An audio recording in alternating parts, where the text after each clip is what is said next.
کودک بس خودم گفتم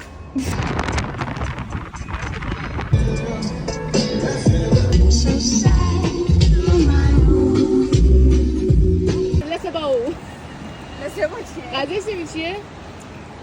لسباو یعنی چی؟ لسباو فقط نبود باید جوری مثلا فوتبال کنیم لسباو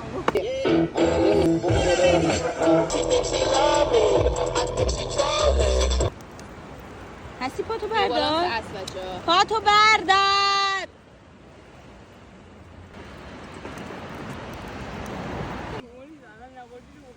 یا خونمو ببینید فقط تفاوت من و سیسیم میگوی اونو بچه ها ما کارتون خواب شدیم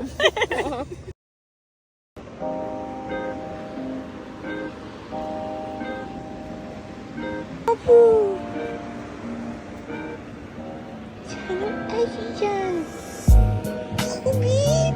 خودو؟ چقدر خوشگلی دوست جدید پیدا کردم پاشو پاچا پاچا پاچا پاچا بدونی بابا خوشی پشت راه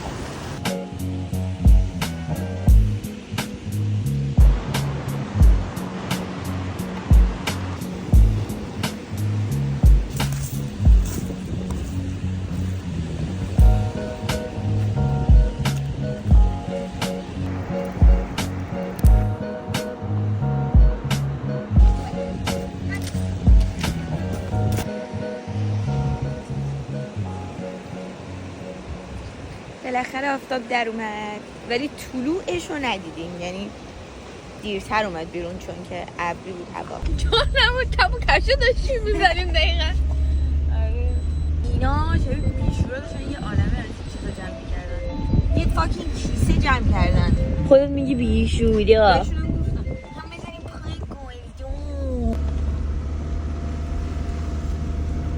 چایمون همش عالی شد همش ریخته شد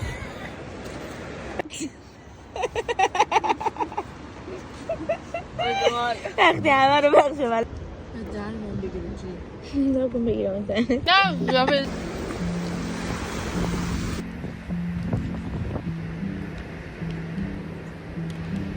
انقدر امروز رو دوست دارم که اصلا نتونم توصیف کنم چقدر روز قشنگیه و اسم میکنم شاید نشه فقط با ویدیو گرفتم و صحبت کردن راجبش حتی نشون داد. من الان که اینجا نشستم پشتم کلی درخت و باغ و ایناست و روبروم دقیقا دریاست. بعد صبح آفتابی بود. بعد الان خنک شده دیگه آخر تابستون کوبیده.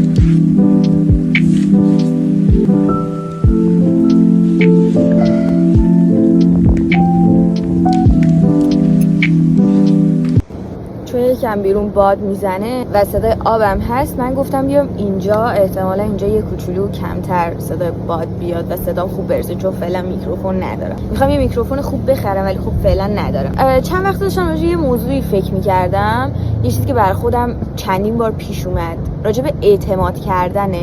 بذار داستان خودمو بگم. من دانشگاهمو تو آمل میرفتم و از شهر خودمون 1 ساعت فاصله داشت. طبیعتاً یه زمانی رفت و برگشت کلاسا از من تایم میگرفت دانشگاه، یه تایم زیادم که تو دانشگاه میگذرون. توی شهر خودمونم خودم شاگرد داشتم و مثلا یه ساعتایی هم اونجا میرفت و من تایم زیادی نداشتم، ولی خیلی دوست داشتم که توی آمولم که مثلا میرم دانشگاه اونجا مثلا کلاس بزنم و بتونم کارم گسترش بدم. ولی همش یه فکری میومد تو ذهنم، مثلا گفتم من که بچه اینجا نیستم، کسی که مثلا منو اینجا نمیشناسه، اینجا به اندازه شهر خودم مثلا اونقدر سریع کارم نمیگیره، وقت نمیکنم فلانه، مثلا 1000 تا اینجور چیزا میومد تو ذهنم برای اینکه اون کارو انجام ندم. من حدوداً 1 سال شاید نمیدونم شاید بیشتر این فکر تو ذهن من بود و من این کار رو انجام نمیدادم به بهونه‌های مختلف. آقا خلاصه گذشت دانشگاه من تموم شد. من خیلی وقت آزاد پیدا کردم، یعنی اینطور بودم که کلی کلاس توی شهر خودمون گرفتم. من مربیم و کلاس که میگم، کارم که میگم، منظورم همون مربیگری و شاگرد گرفتن توی همون زمین است.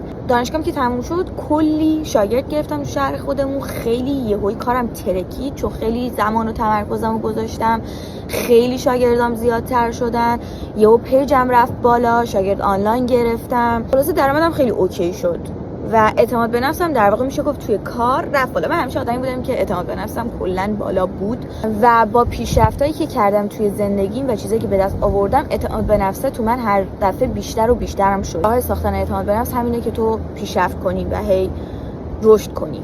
آقا خلاصه من کلاس آمولمو بالاخره شروع کردم. مثلا دیدم کلی تایم خالی دارم دیگه، دانشگاهم که تموم شد و میتونم وقت بذارم روی آمول. و در کمال تعجب کلاسای آمولم هم خیلی سریع، خیلی بیشتر از اون چیزی که فکر میکردم اوکی شد و خیلی خفن پیش رفت و شاگردام زیاد شدن، آدمای خیلی خوبی اومدن، یه سری بلاگرا اومدن و همین باعث شد که من کارم دوباره بهتر و بهتر دیده بشه. دوستیای ایجاد شد که اونم دوباره بهم کمک کرد. این مدت کلا زندگی من اینطوری بودش که من خیلی چیزا رو همیشه شک داشتم برای انجام دادنش، مثل همین یوتیوب. یعنی مثلا دوست داشتم چندین سال، من شاید مثلا 4 سال تو فکرمه که یوتیوب رو بزنم، 5 سال شاید بیشتر، نمیدونم. اولین باری که یادم میاد دیگه همین مثلا 4-5 سال پیشه، شاید قبل‌ترش هم بوده، ولی شروع نکردم. هی گفتم آره مثلا دوربین خوب ندارم، مثلا میکروفون خوب ندارم، اینو خوب ندارم، اونو خوب ندارم، وایسم فلان چیزو بگیرم، وایسم فلان کنم، وایسم بسار شه. من کارا رو انجام ندادم و شاید همون 5 سال پیش اگر شروع می‌کردم الان یه جای خیلی بهتری بودم. الانم دیر نیست، یعنی هر وقتم تو شروع بکنی دیر نیست. ولی خواستم بگم که اعتماد کردن رو یاد گرفتم به خودم توی این تایم و با این اتفاقاتی که برام افتاد و دیدم که هر چقدر که یک کاری که قلباً دوستش دارم که انجامش بدم و عقب بندازم و هی برای خودم بهونه بیارم، تنها کاری که میکنم اینه که بین خودم و اون آرزو و هدفم دارم فاصله میندازم. یعنی امکان نداره که تو 100 خودتو بذاری و به یه چیزی علاقه داشته باشی و واقعا اون کار رو انجام بدی، از ته قلبت تمام توانتو بذاری و اون کارت نگیره، فراتر از چیزی که فکر میکنی میشه. یعنی عین زندگی من واقعا یه اتفاق خیلی عجیبی هم زندگی من نیفتاد دیگه من میگم آره مثلا یهویی الان من مثلا $1,000,000 برنده شدم نه، ولی زندگیم از اون چیزی که فکر میکردم خیلی بهتر یهویی داره پیش میره. دلیلش هم اینه که خیلی عملگراتر شدم. یعنی یهو به خودم اومدم گفتم خب اوکی، دیدی مثلا از 1 سال پیش میخواستی مثلا یوتیوب شروع کنی، نکردی. 1 سال واقعا چشم به هم بزنی میره، واقعا چشم به هم بزنی میره. ولی اگه همون 1 سال حتی دست و پا شکسته بیای رو اون کاری که میخوای تلاش کنی، هر چیزی، ساختن یه بیزنس جدید، زبان یاد گرفتن، چه میدونم هر چی، رو هر چیزی وقت بذاری، یهو میبینی 1 سال دیگه من کجام؟